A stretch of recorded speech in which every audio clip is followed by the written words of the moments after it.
child's state. She did not appear to be under complete control. It was Denia herself who stopped us. Let's go. We need to get up there first. Got it. Have you been watching over Denia here? Yes. After I sensed the Thenodian's breach, I sent my Shiratori to trace it. That led me here, to her, in the Deemer Plains. She remains under the Fraxidus' sway, but her actions just now betray her own will. She always hid in the Void Storms. I have no wish to harm her, so I did not find the right moment to intervene.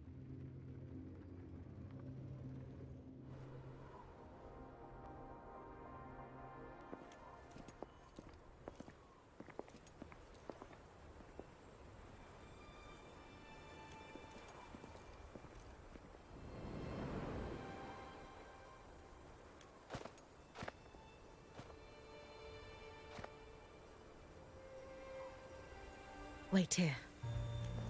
This seal is wrought from the future's tithe. To put it simply, I drew upon countless versions of my future self and anchored them here to suppress the void matter. To break the seal is to reclaim those futures. That task is mine alone. I understand. I'll leave it to you. There is one thing. With Aleph 1 active, I may not be able to restore this seal once it is broken. You choose the most perilous path at the most perilous time.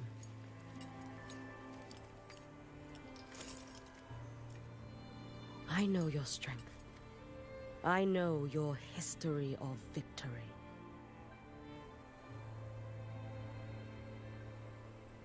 To take such a risk? Is it because you remain confident you will not fail? That you cannot lose to the Thenodians? No, I've failed before. I don't think anyone can win forever. If I'd never lost, maybe I'd still have my memories. I wouldn't need to start over, and Solaris would be free from the lament. I do this because I can. And because someone has to. And what if you fail?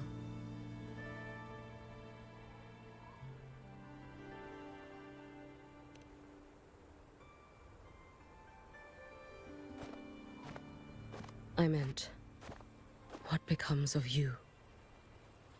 Maybe I'll be lost to void space. Maybe I'll find a way to turn the tide. I can't know right now.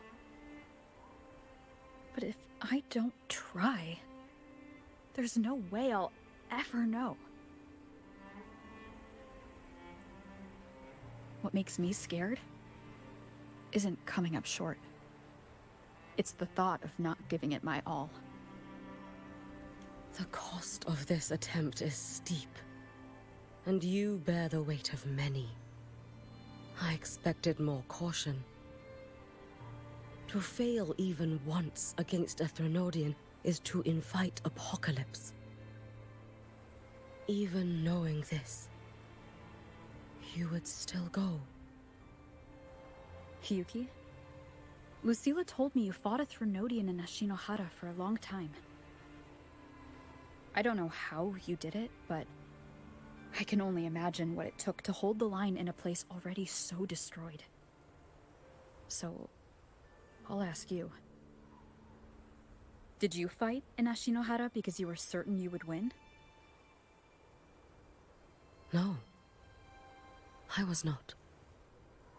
I never was. Then you understand why I'm doing this.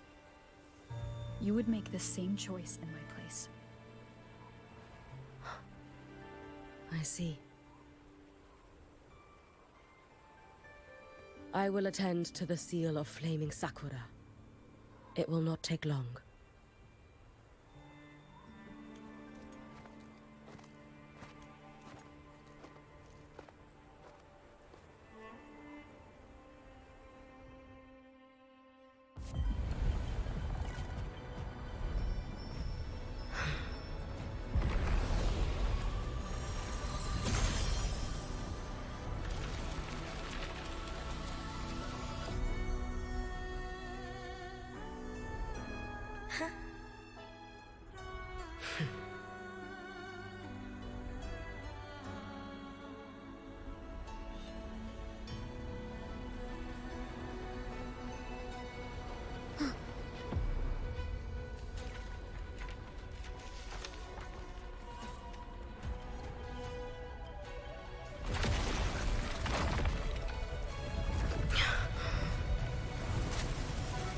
The Dark Tide. Hiyuki, let me help! No need.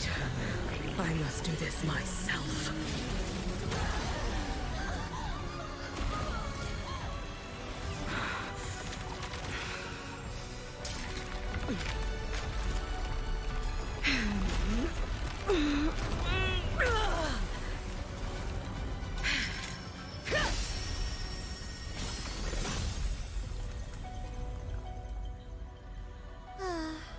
Why not choose the easier future?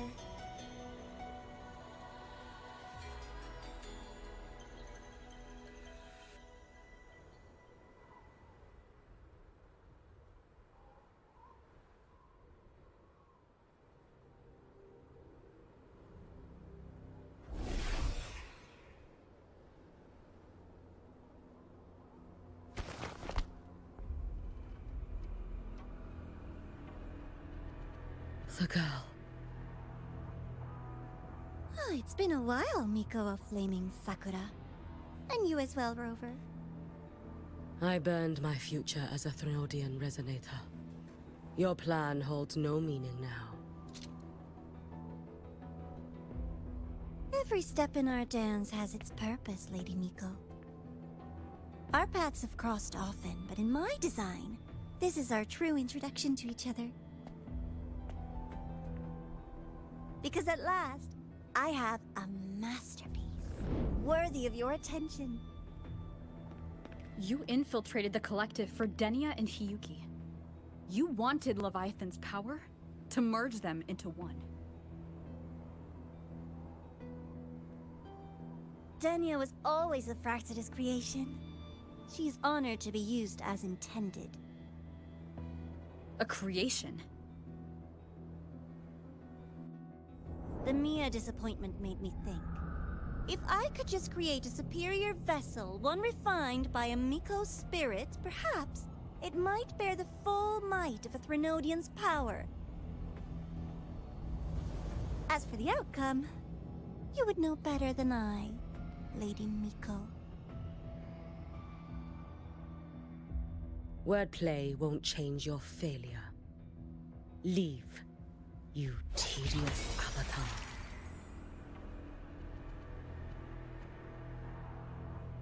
Failure? No. Listen, you two. I'm just showing Solaris another possibility. If we made one Denia, we can make another. And another. Until we hold a complete obedient Threnodian resonator in our hands. Your own borrowed future showed you that. A true Threnodian resonator will exist.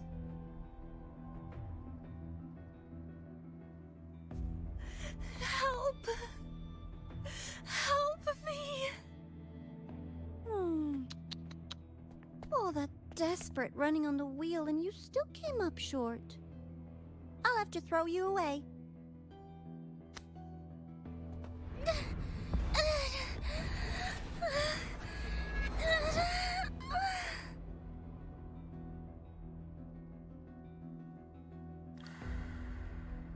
She can deny it all she likes, but the void in her heart is the same as Aleph One's.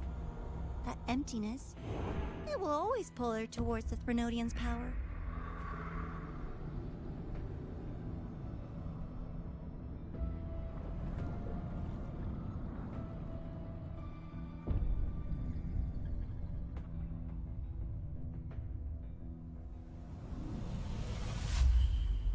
if you must. You do so love playing the savior, Rover. As for this avatar, I'll spare you the trouble.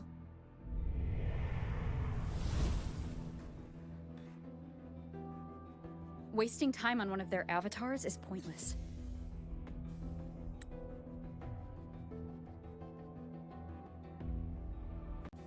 Come on, Hiyuki. The seal is open. We have a job to do. Denia needs us.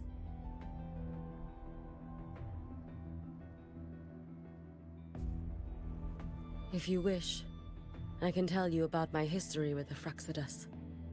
But of course, Denia is the more pressing matter.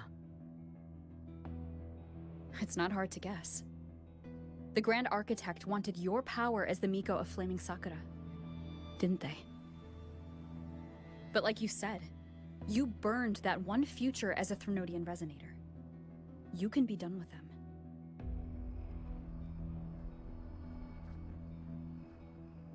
Right now, Denia's state is what worries me. I fear that child may already be.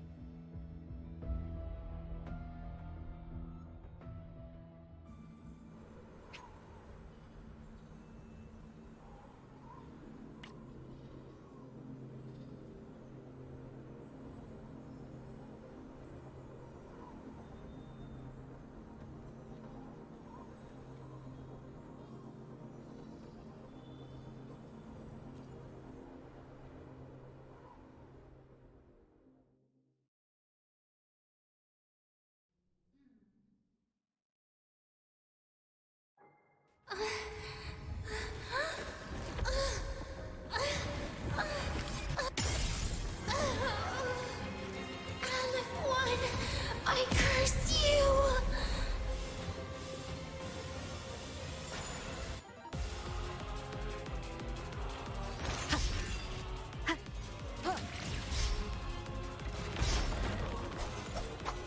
You, the Space Trek Collective, all this running around for nothing.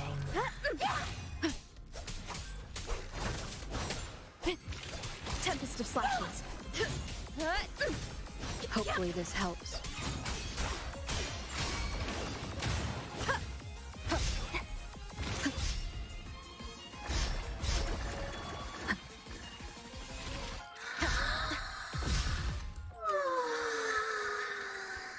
Seriously, just call it quits.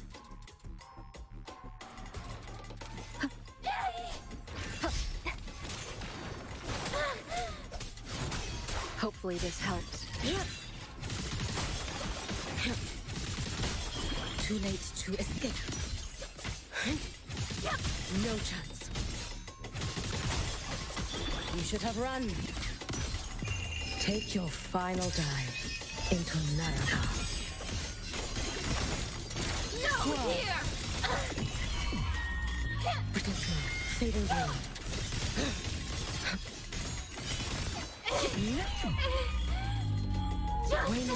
Stop! There's still time! What Everything won't you? ignoring you. Vanish. Worry not for me. Still refusing to turn back!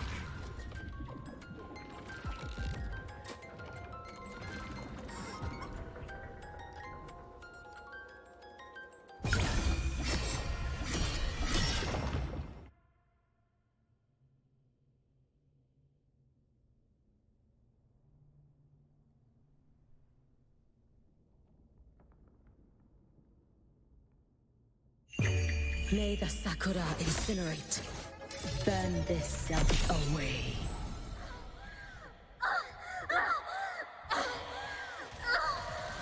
Damn you! Lemur's Wind calls. Waves follow. Bad timing.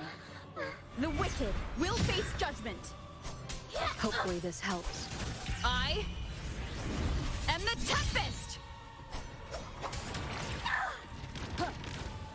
Not another Wind step. rises.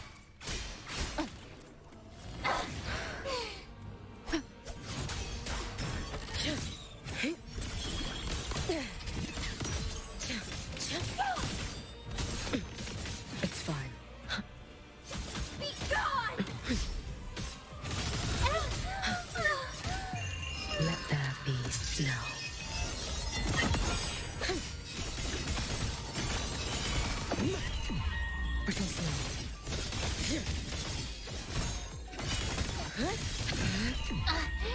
Fading blue. You've prepared for this, have you not? For all wishes spoken, this vessel I offer.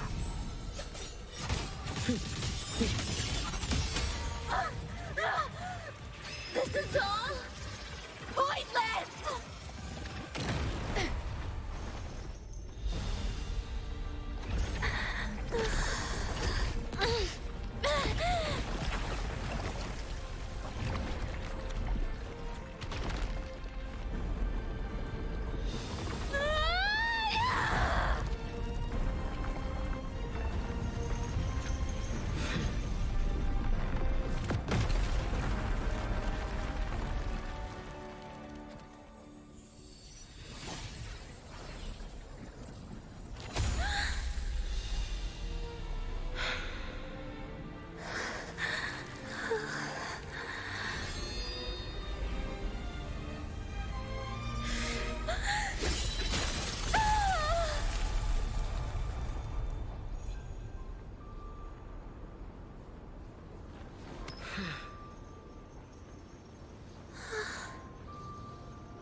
Go inside.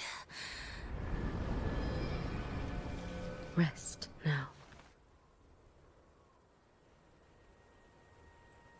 Do not worry. The void matter frequency within her has weakened. She will recover.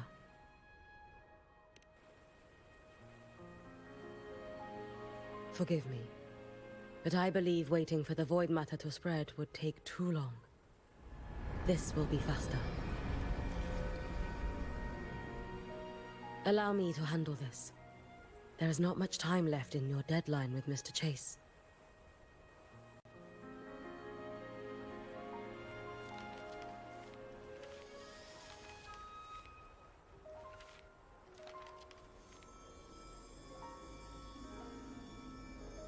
My Shiratori can guide you through void matter, but the concentrations here go beyond its strength.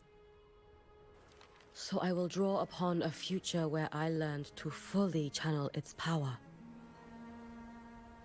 It will protect you and help you find the path you seek.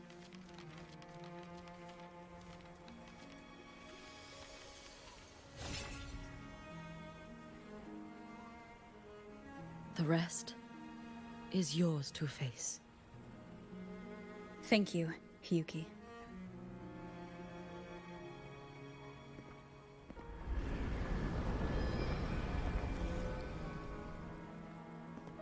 I've read the Space Trek Collector's report on Imeth. She wrote that her intention is saving the world. Lucilla said you are her family. I suppose you must be the reason she held that vision.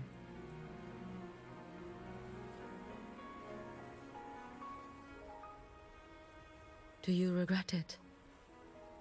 Leading her to the Savior's path? To a life of pain and struggle?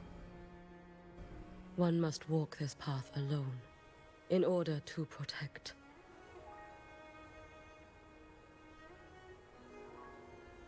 And those who walk it out of admiration will lose themselves in the mire. No, Hiyuki. I don't seek Imeth to confess my regrets. I want to find her, so I can tell her. I hope to make you proud. I hope I haven't let you down. I've always been proud of her. She chose to walk this path with me. So I know I'm not alone. Should I ever fail, I know there will be someone who will continue to protect Solaris. With your extraordinary strength, that is indeed possible. But for those who are too weak to save others, there is only futility waiting at the end. As I learned when I failed to save Ashinohara,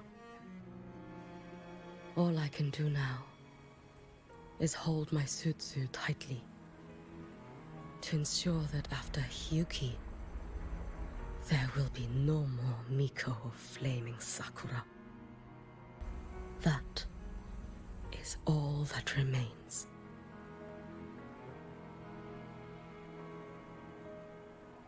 From Lahai-Roi to the distant lands of Jinzhou and Rinasida, people rise up to fight the Threnodians. I've been part of that fight. But to pretend I'm the only reason they're standing? That everything fails if I do? That's arrogance.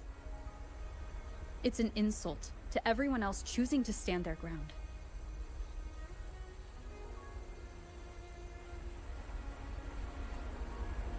My victories were never mine alone. If even one person makes it to the end of this road, then we're still winning. Hiyuki, when you're walking alone and feel that weight, just stop for a moment. Look around. Stop. You'll see that there are people who draw strength from you. People out there who are proud of you. And when you finally reach the end of your journey, you'll know it was never futile.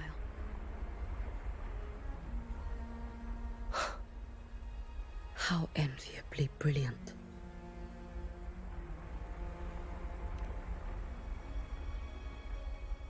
It is nothing. I will tell you when you return. All right. I'll be back soon. I will hold the line here until Duskvale initiates. I will wait for you. Together. With everyone.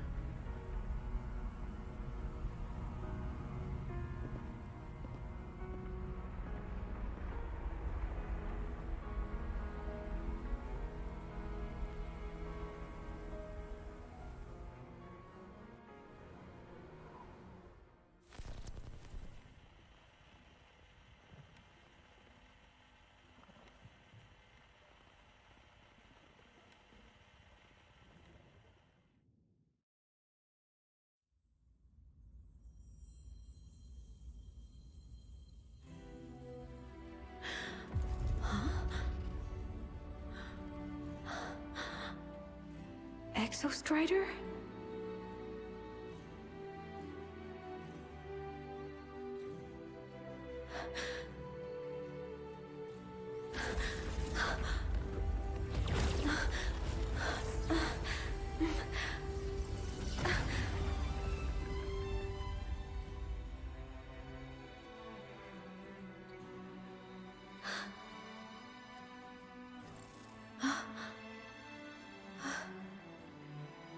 Someone consumed by void matter. Come here. The Exostrider's power is nearly spent, but I'll do my best to protect you.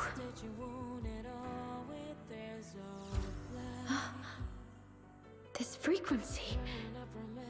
No! Your existence is already nearly... Where am I? Did the Void Storm consume me? Am I dead? Is this void space a higher dimension? Our existence is fading. Did you just say that time and space have no meaning? Who's speaking? I can't see you, but I can feel you. Sound doesn't travel here, but thoughts do.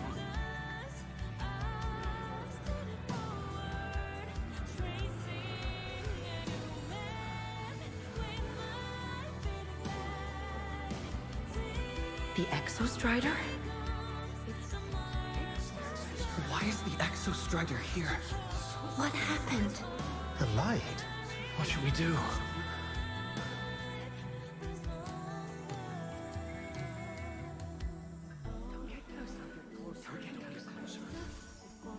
It's too dangerous, too dangerous. Even if you make What are you doing? This is meaningless. That's enough. It's futile. Our lives already ended in the void. I heard the Exostriders cry for help. I want to find it. Time and space don't mean a thing. You'll never reach it. I know what the Exo Strider means to the Lahai-Roi, but This is meaningless. You want Just to give save up. it? How? Nothing makes sense It's here. futile. But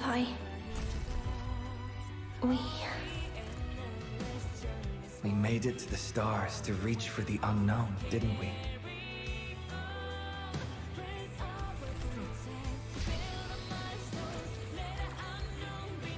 just another step on a long road of discovery. You... This is where we came from. A space-time coordinate with the Exostrider as the origin? But that's impossible inside a black hole.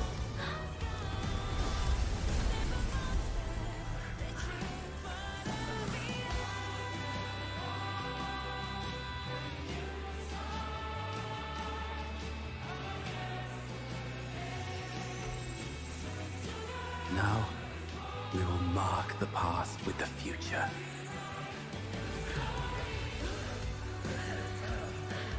Thank you. You charted the unknown with your lives. I'll make sure it's not in vain.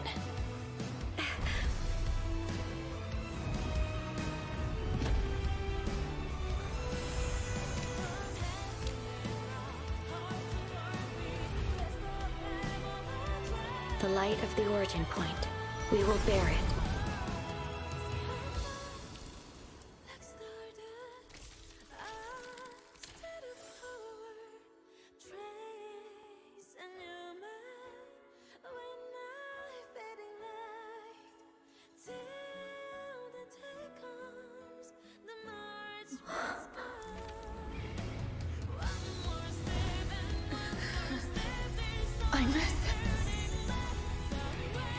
I'm here.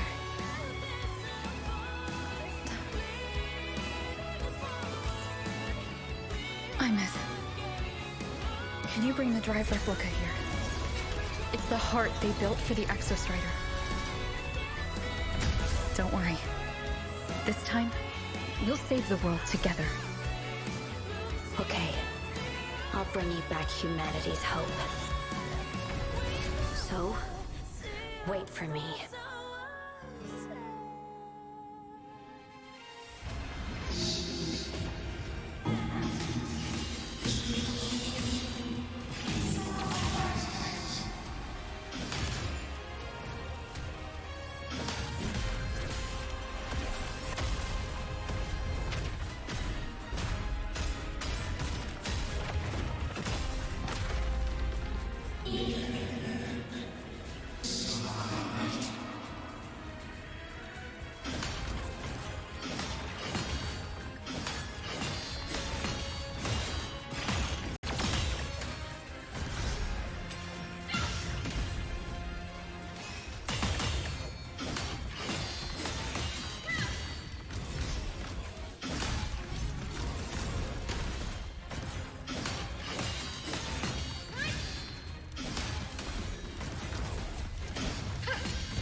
Exostrider's frequency is decaying.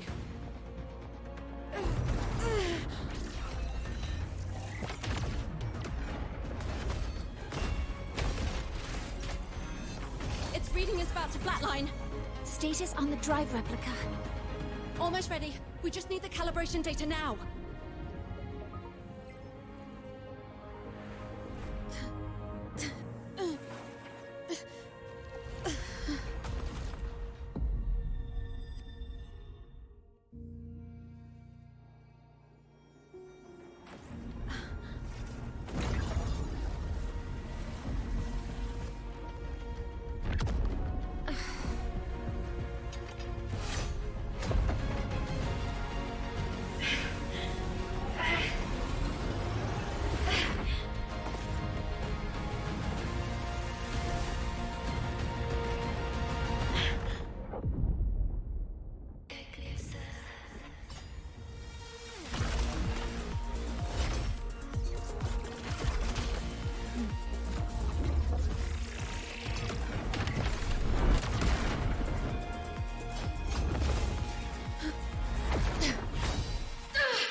Ascension complete. Systems at peak. Ready to re-engage enemy. Exostrider, you're awake. Assessment. A human heart is now operational within me. I can now speak with their voice. In Frostlands, where civilization should not have taken root, a collective was born. A will to explore what lies beyond. They have chosen me.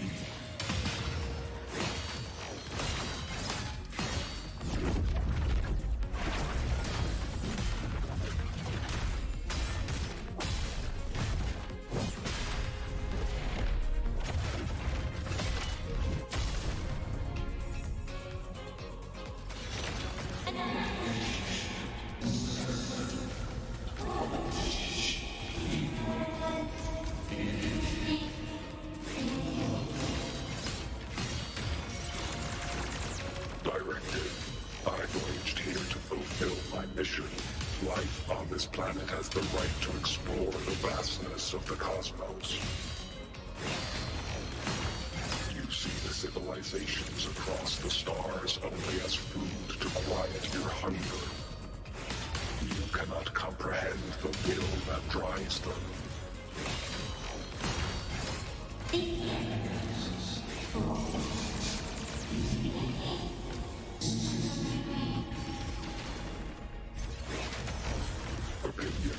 Even if humanity's final frontier is an endless void, it is not proof of a meaningless pursuit, LF1.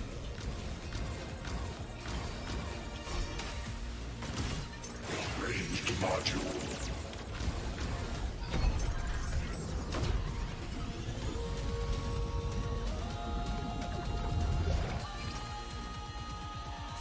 Verdict.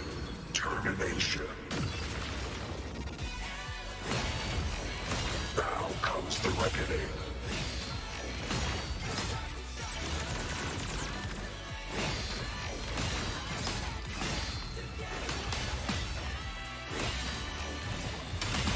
Smite.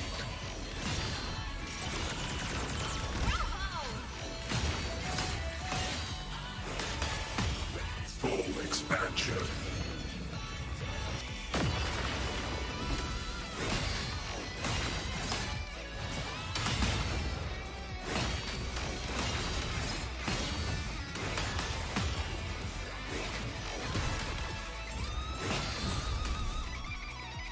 Smite.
confirmation.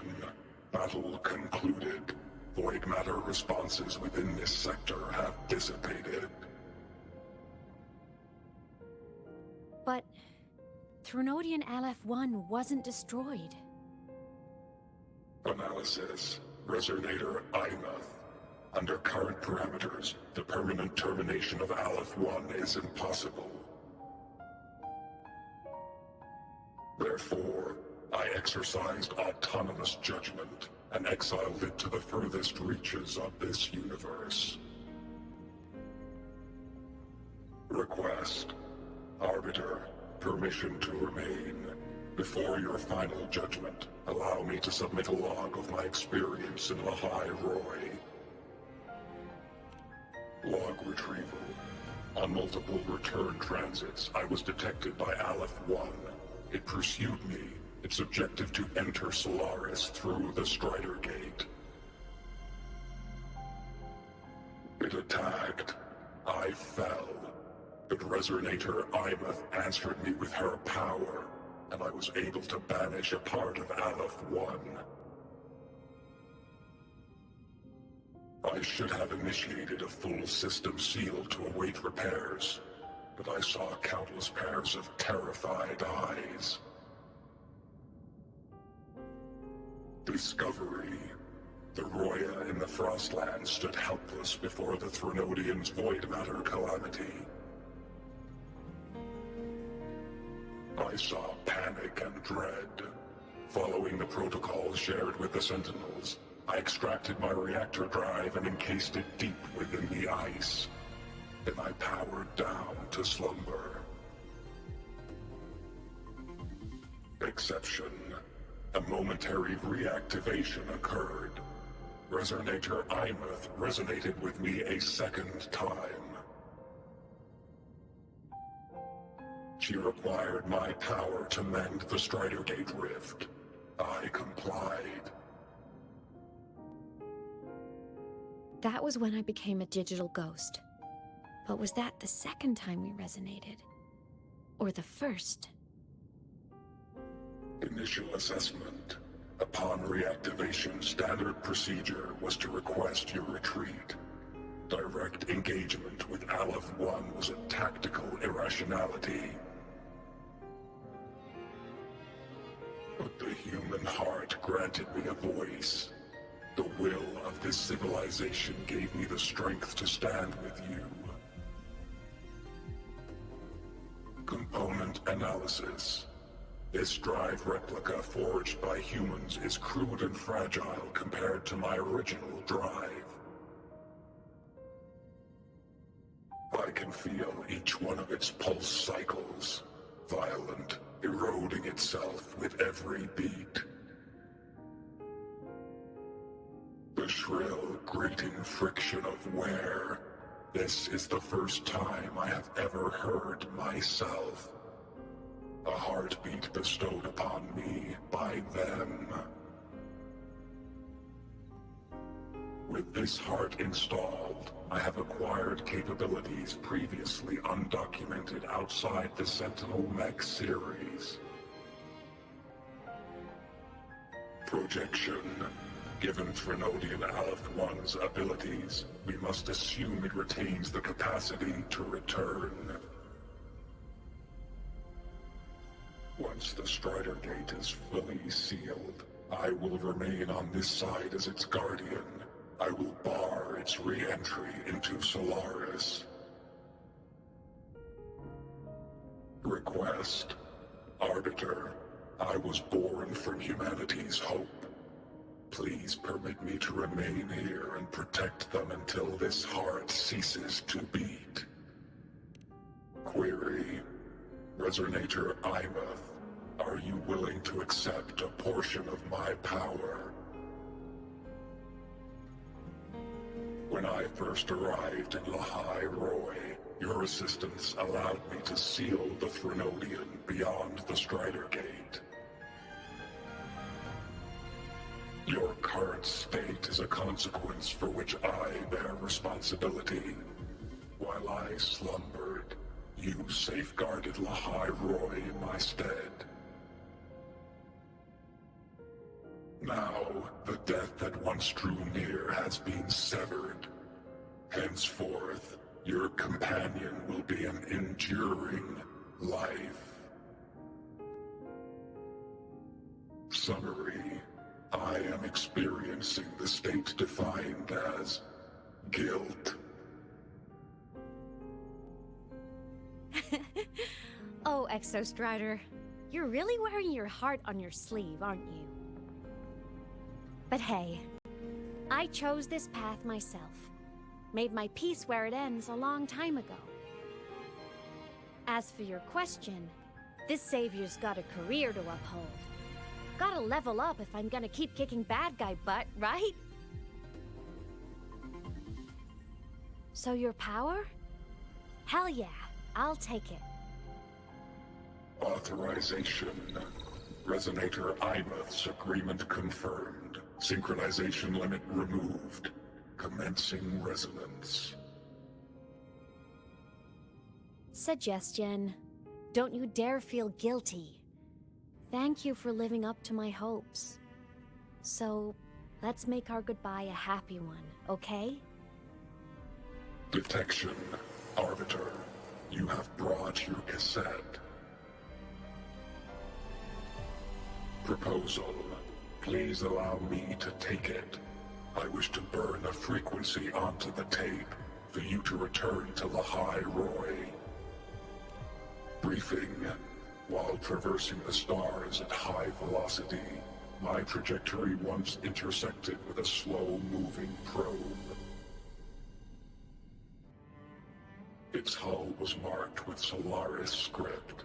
Its launch date is estimated to have occurred a long time ago. I intercepted and recorded the signal it has been continuously transmitting to Solaris. Its name is the Far Watcher. Objective. I wish to offer this recording as a gift to the people of Lahai-Roi. Status. Strider Gate closure imminent. Preparing to return the Arbiter and Resonator to Lahai-Roi. Query. One last thing, Arbiter.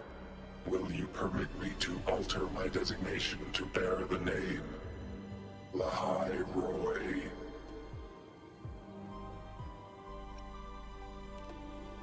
Objective. I wish to always be reminded of my heart's origin. As you wish. Designation change complete. Thank you, Arbiter. Valediction. Farewell, Arbiter.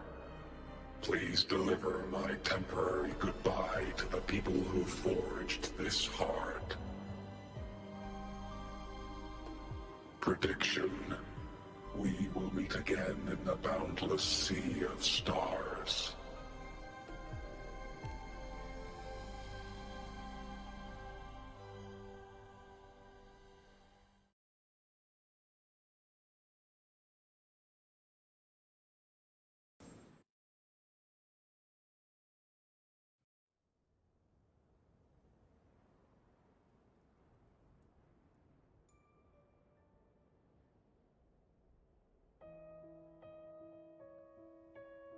It's been so long since I last saw Solaris.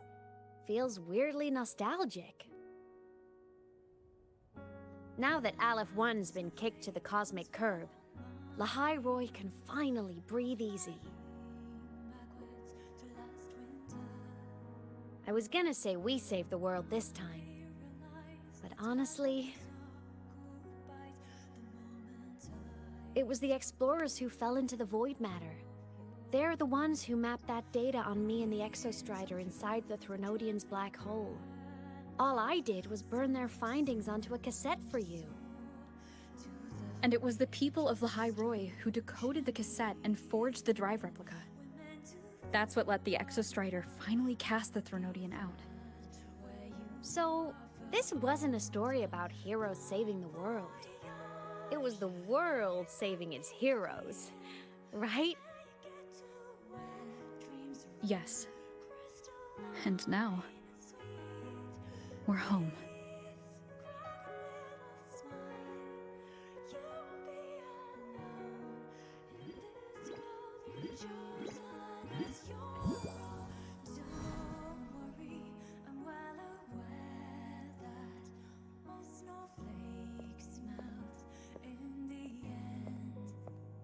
You're back. Yeah. I'm back now.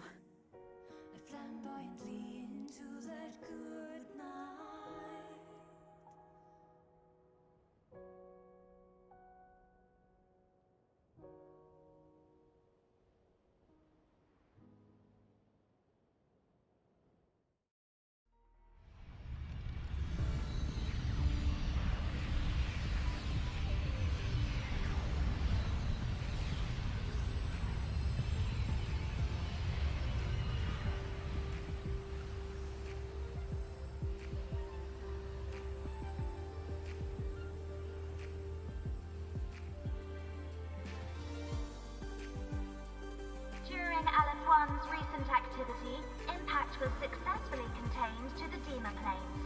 Within the planes themselves, void matter concentrations have dropped significantly across most sectors.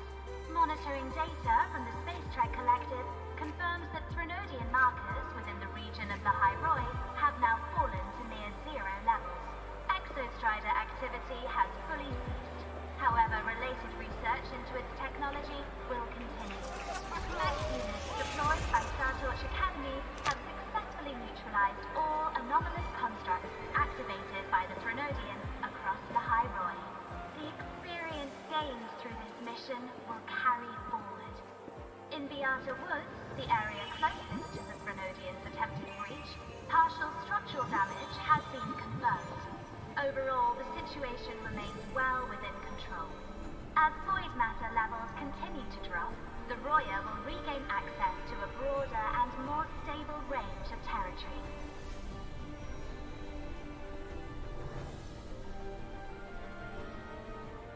Once shrouded in void matter, Lahai-Roi now stands restored. This was made possible by the choice of every last explorer. The road ahead is vast. We will reach the stars. And then, we'll keep going.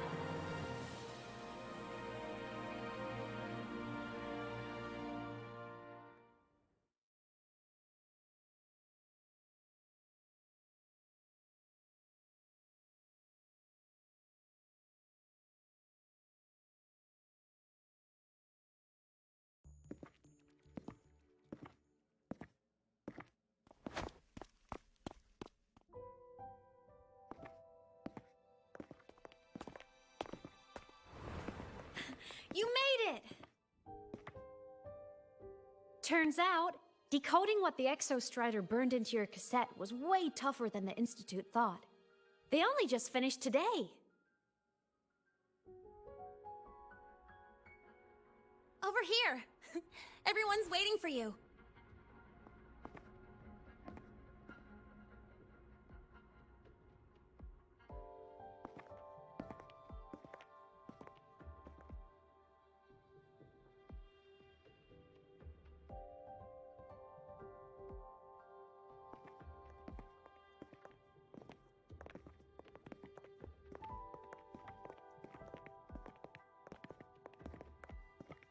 What could it possibly be? Oh, I can't wait to find out.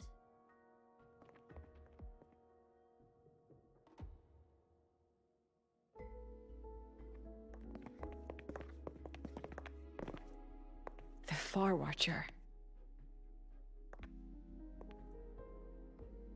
I have to admit, I was genuinely surprised when you handed me this tape and said that name. You said it was one of the 9 interstellar space probes launched before the etheric sea engulfed Solaris. Correct. The 9 stars on the Space Trek Collective's emblem represent those probes. Ever since then, Solaris never received another signal from them. Not a single one. Until today. Professor Mornier, you may begin playback.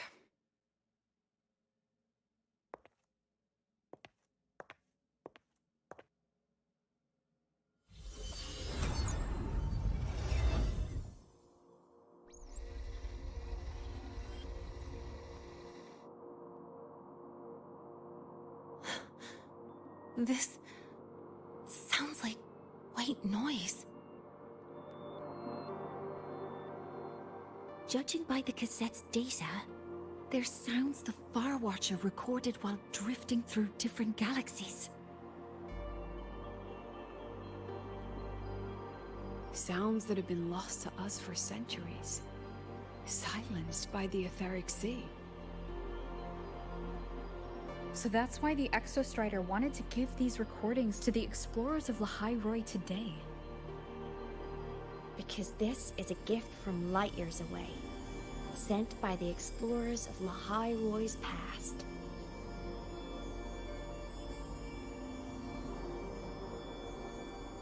Echoes from a sea of stars.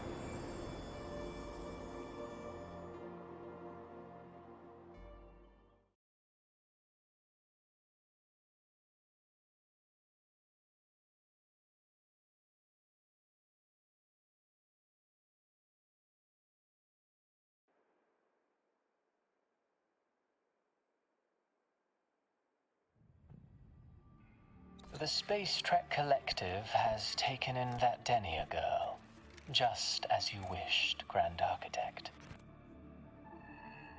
Good. Just let them care for the little doll for now. Such an extraordinary performance. I'm sure I can find another role for her later. All retrieved data has been processed, awaiting review at your leisure. May I ask what you plan to do next?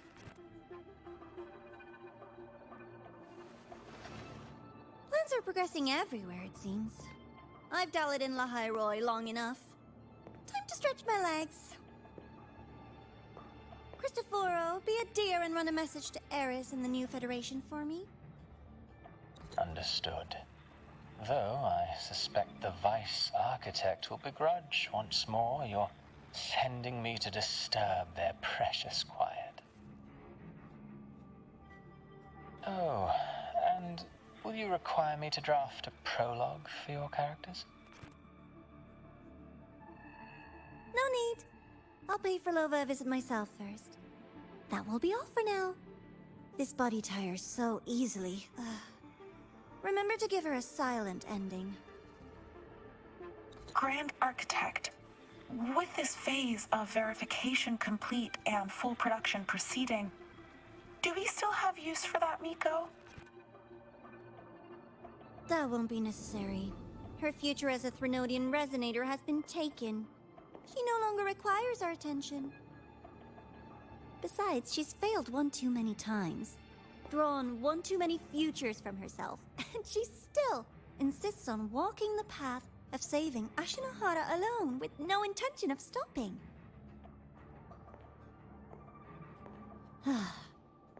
Every step she takes only deepens that obsession. After countless cycles of failure, she too will be reduced to ashes by her own vow, just like her sister. That reminds me. Zashiki Warashi has brought us some rather interesting news.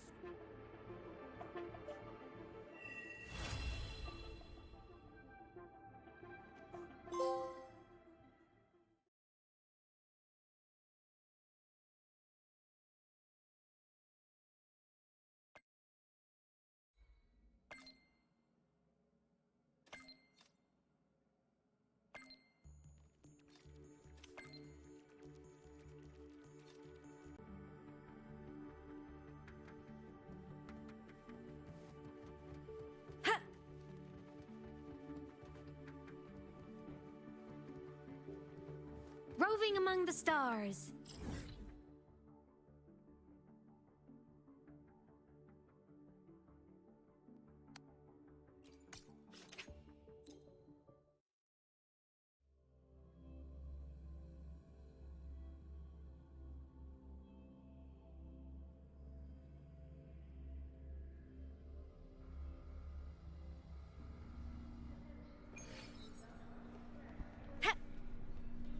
are you such a slave to the manual?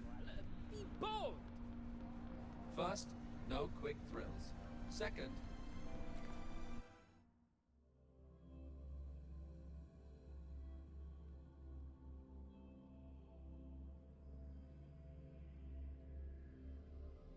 Hyokuro must be just ahead. This was Honami's last rite of purging. All is settled. Only one final thing remains. I have truly kept you waiting for too long, Hyokuro.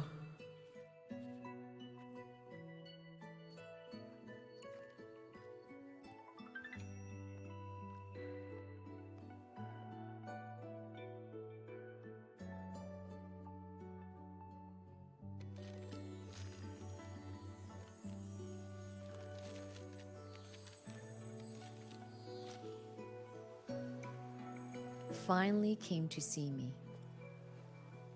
Yes, I have come. Made up your mind? I have. Ready to kill me then?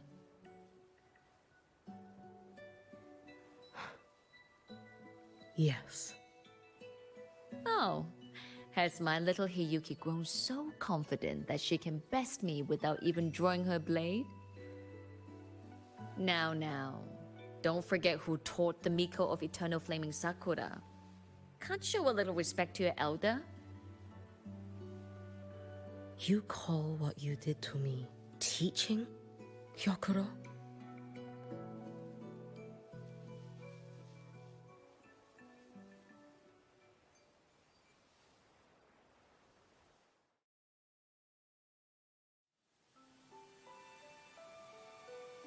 Come then. Miko of Eternal Flaming Sakura.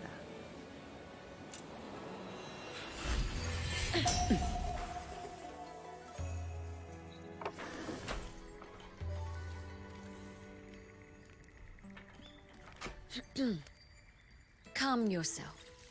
A restless heart makes for unsteady hands. But I do not wish to learn this. Then what do you wish to learn?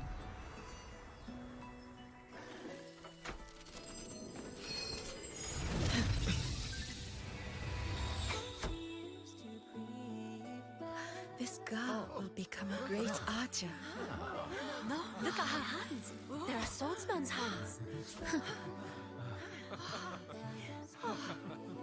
Not in this life. Her hands aren't ones to hold a blade. Isn't that right? Well now, you have refined your technique.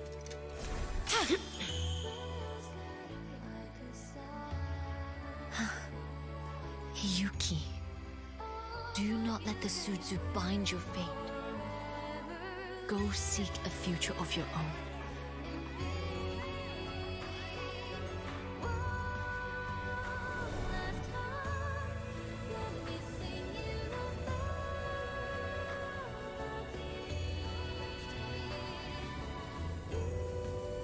Focus, Hiyuki. Survive this strike. And reach your tomorrow.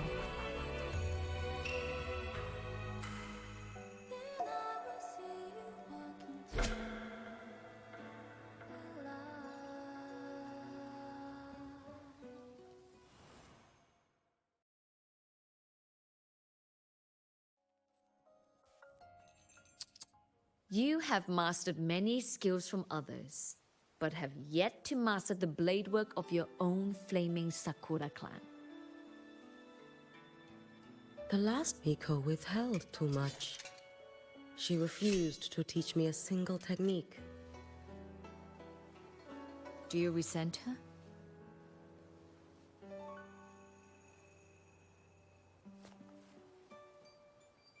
I do.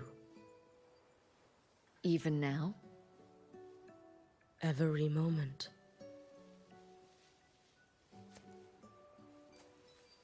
I resent that she did not step down long ago.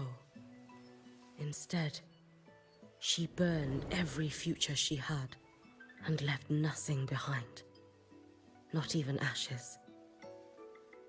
I resent that she did not pass her skills to me. That she sent me away each time she trained. Now, there is nothing of her left in me. Hiyuki. I resent that she always told me to be myself, yet chose a death that was nothing like herself. And you resent that even after dying? She lingered as a spirit, waiting only for you to send her on. Huh? I was being cruel, wasn't I? It's just... I couldn't let my fear go. No one understood the scale of your gift, Hiyuki. Your potential to tame even a Threnodian. If you drew such a future, would everything not become much easier? Gyokuro, Shh. As long as it comes from your own heart and will, any future you choose is acceptable.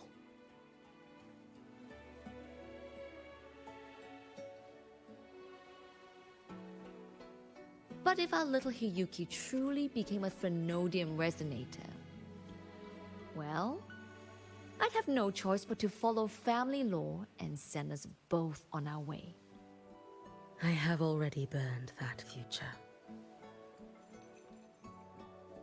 I accepted the Sutsu of my own will. I chose to become the Miko of Flaming Sakura. I know why you refused to teach me your swordsmanship. You never wanted there to be another Miko after you.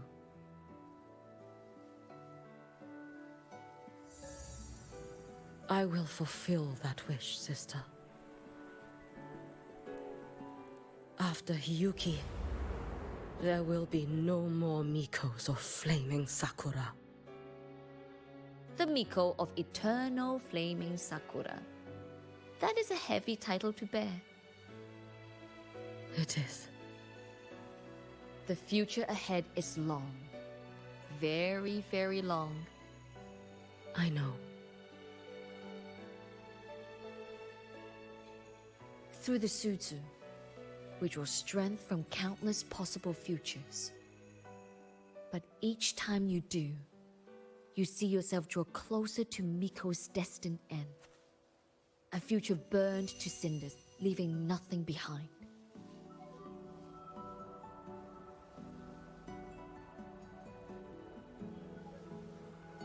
Yes.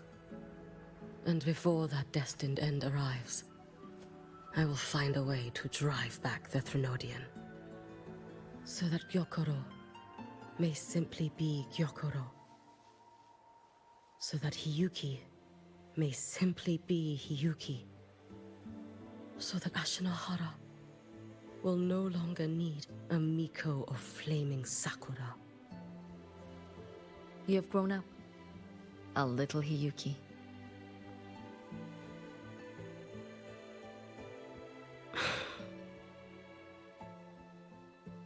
I met someone, sister. Unlike me, who failed Ashinohara.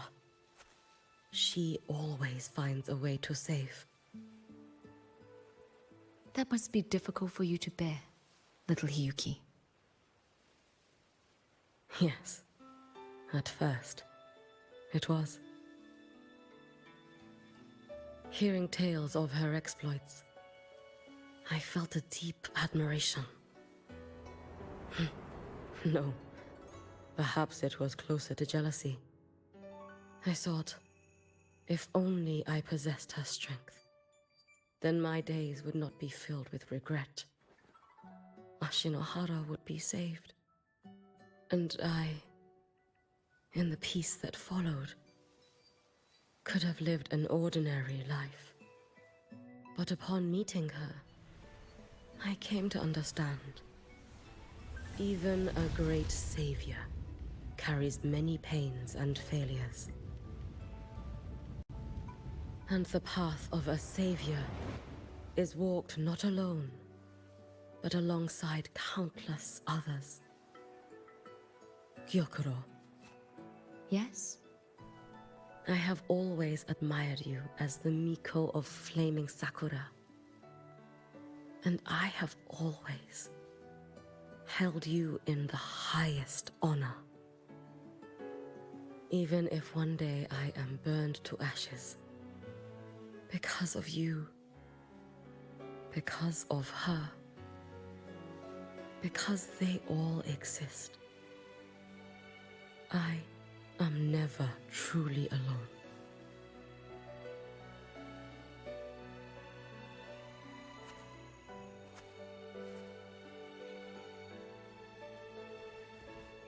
I take great pride in you too.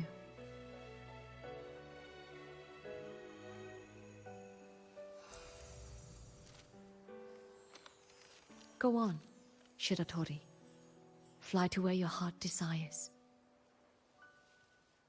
May the day come when you, too, step into spring as freely as anyone in this world.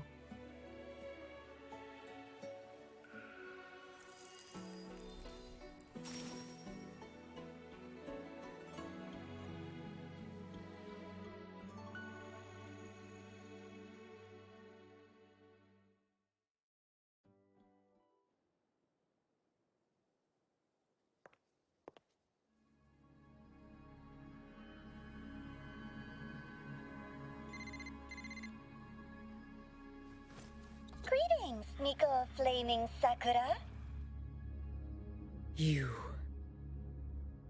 Oh, relax. I'm not here to recruit you. I just heard a piece of news and thought you might want to know. Not long ago, that island floating over the sea, your hometown, it vanished. All in a single day. Congratulations on your wish coming true, Lady Miko.